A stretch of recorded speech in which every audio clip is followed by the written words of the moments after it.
अस्सलाम वालेकुम वरहमतुल्लाहि वबरकातुहू। अच्छा जी, आज मैं बात करूँगा तहसील अलीपुर के हवाले से, जो कि मुज़फ़्फ़रगढ़ की तहसील है और ये 5 दरियाओं के संगम पे वाक़ है, जिसमें सतलुज है, जिसमें चनाब है, झेलम, रावी और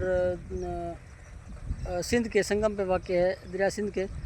तो इस वक्त इसकी ये पोजीशन है कि ये 80 से 90% ये पानी के अंदर डूबा हुआ है, बल्कि आप यूँ समझिए कि 100% ही डूबा हुआ है। चारों तरफ से पानी ने घेर लिया है और सिटी के अंदर भी पानी है। तो आप ये देखें कि कहाँ पे है मैनेजमेंट, जो कि शहरों को बचाने के हवाले से, जो पीडीएमए एक इदारा जो आफात से बचाने के हवाले से, जो कि कम से कम नुकसान के हवाले से जिसकी ज़िम्मेदारी बनती है, और हर साल इनको करोड़ों रुपए का बजट भी दिया जाता है। तो ये ना तो जलालपुर को बचा पाए, ना ये मियाँ चन्नू को बचा पाए, और ना ही ये अब अलीपुर को बचा पाए हैं। हालांकि बहुत बड़ी आबादी है, इसको भी नहीं बचा पाए। तो इस हवाले से मैं कहना चाहूँगा कि एक तो जो बंद दिए गए हैं, चाहे वो जलालपुर हो, बहुत छोटा बंद है, जिसको बआसानी तोड़ते हुए और 20 किलोमीटर का डिस्टेंस तय करते हुए दरिया जलालपुर शहर के अंदर आया। और फिर जो तहसील अलीपुर है, उसको उसके हवाले से भी बताया जा रहा है कि बंद टूटे हैं और वो फिर पानी अंदर घुसा है। तो इस हवाले से देखें, जो भी इदारे के ज़िम्मे लगाया गया है कि आपने बंद बनाने हैं या बंदों की पुष्टि मजबूत करनी है, तो ये उसकी सरासर नाअहली है कि इतने इतने बड़े जो शहर हैं वो डूबते चले जा रहे हैं। हालांकि दही एरियाजात में तो समझ आती है, चलो शहरों को बचाने के हवाले से दही एरियाजात के अंदर पानी तोड़ा जाता है, बेड के एरियाजात के अंदर पानी तोड़ा जाता है ताकि पानी को रास्ता दिया जा सके और पानी निकले। अब अगर ज़िला मुल्तान की आप मिसाल ले लें, मुल्तान सिटी की आप मिसाल ले लें, मुज़फ़्फ़रगढ़ सिटी की मिसाल ले लें, ये बिल्कुल दरिया के ऊपर हैं।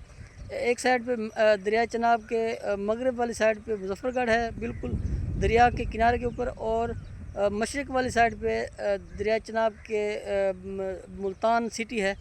और इसके बीच में जो डिस्टेंस है वो 5 से 6 किलोमीटर का जो डिस्टेंस है बीच का, जिसमें से दरिया को गुजारा गया है। और ये बंद मजबूत होने की वजह से ये 11 लाख क्यूसेक का रेला बआसानी यहाँ से गुजारा गया है, सिर्फ बेड के एरिया जात को डिस्टर्ब करते हुए। बेड के एरिया जात के अंदर ये पानी गया है और फिर ये आगे की तरफ निकल गया है। तो क्यों नहीं जलालपुर को भी ऐसे बचाया जा सकता था, अलीपुर सिटी को भी ऐसे बचाया जा सकता है। तो मैं समझता हूँ ये इंतज़ामिया की नाअहली इसको कहा जा सकता है, कि उन्होंने तहसील अलीपुर के ऊपर तवज्जो नहीं दी, उसके डैमों उसके बंदों के ऊपर तवज्जो नहीं दी। उन्होंने जलालपुर की तरफ तो बड़ा बंद है ही नहीं। अब देखें कि दो दरियाओं के का पानी इफ़ेक्ट करता है, एक सतलुज का। सतलुज वाली साइड से तो लोगों ने खुद से ही ट्रैक्टरें लगा के अपनी मदद आपके तहत वहाँ पे हज़ारों लोगों ने, मेरे पास वीडियोस भी आई हैं, मेरे पास रिपोर्टिंग भी आई है कि लोगों ने खुद से ही उनको बचाने की कोशिश की है अपनी फसलात को।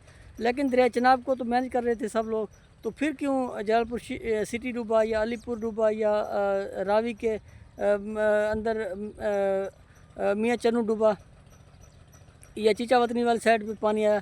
तो ये जो शहरों के डूबने की जो सूरत हाल है, ये मैं समझता हूँ कि नाक़िस हिकमत अमली की वजह से शहरों के अंदर पानी आया। शहरों की आबादी को हतल वसा कोशिश की जाती है, बचाया जाता है, क्योंकि शहरों के अंदर पानी घुसने की वजह से बहुत ज़्यादा नुकसान होता है। और क्योंकि क्लोज़ आबादी होती है, साथ साथ घर होते हैं, और इसमें बहुत ज़्यादा आबादी कंजक्टेड एरिया होता है। एक बहुत ज़्यादा आबादी का हामिल एक आबादी का हामिल शहर होता है। तो इसको बचाने के लिए हत्तल वसा कोशिश की जाती है। और कहीं भी किसी भी मुल्क के अंदर अगर सैलाब आता है तो उनकी कोशिश ये होती है कि वो अपने शहरों को हत्तल वसा कोशिश करके बचाते हैं।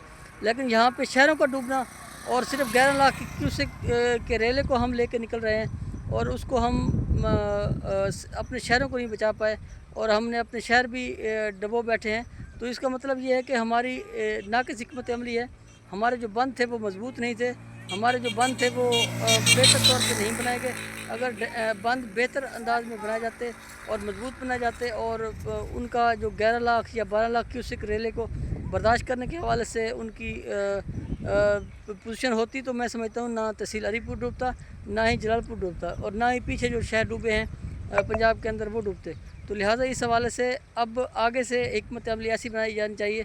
वज़ीर आला साहब से भी गुजारिश है, गवर्नर साहब से भी गुजारिश है, वज़ीर आज़म साहब से भी गुजारिश है कि ऐसी हिकमत अमली बनाई जाए ताकि ये हमारे शहरों को बआसानी बचाया जा सके और शहरी आबादी کو نقصان نہ ہو، دیہی ایریات میں سے پانی گزارا جائے اور ان کی جو فصلات کا نقصان ہوتا ہے وہ آپ گورنمنٹ پے کرے، لیکن جو شہری آبادی کا نقصان ہے وہ آپ کہاں سے پے کریں گے؟ اتنے کروڑوں روپے کی بلڈنگز ہیں، ان کے اندر پانی گھس جائے تو وہ کیسے آپ ان لوگوں کا نقصان پورا کریں گے؟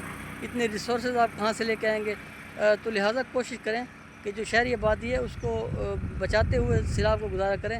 اس طرح سے اگر شہر ڈوب گئے تو پھر کیسے ہو سکتا ہے؟ اور اب ڈیتھ کے حوالے سے بھی بتایا جا رہا ہے کہ شہری آبادی میں بھی ڈیتھ ہونے کی بھی رپورٹیں آ رہی ہیں، تو جیسے یہ رپورٹیں ہمارے پاس کنفرم ہو کے آتی ہیں پھر اس کے حوالے سے بھی ہم بتاتے ہیں، لیکن شہری آبادی کو حتی الوسع کوشش کریں آپ بچائیں اور دیہی ایریات سے پانی کا گزارا کریں، اور جو شہری آبادی کے ارد گرد ہے بڑے بڑے بند آپ بنا کر دیں تاکہ آبادی آرام سے سکون سے رہے۔ اب ایک جگہ سے 1000 لوگوں کو نکالنا اور ایک جگہ سے 10 لاکھ لوگوں کو نکالنا کیا ایکول نہیں ہے، بلکہ بہت زیادہ نقصان ہوتا ہے، بہت زیادہ خرچہ ہوتا ہے اور بہت زیادہ حرج ہوتا ہے۔ تو لہٰذا کوشش کریں کہ شہری آبادی کو زیادہ سے زیادہ بچانے کی کوشش کریں۔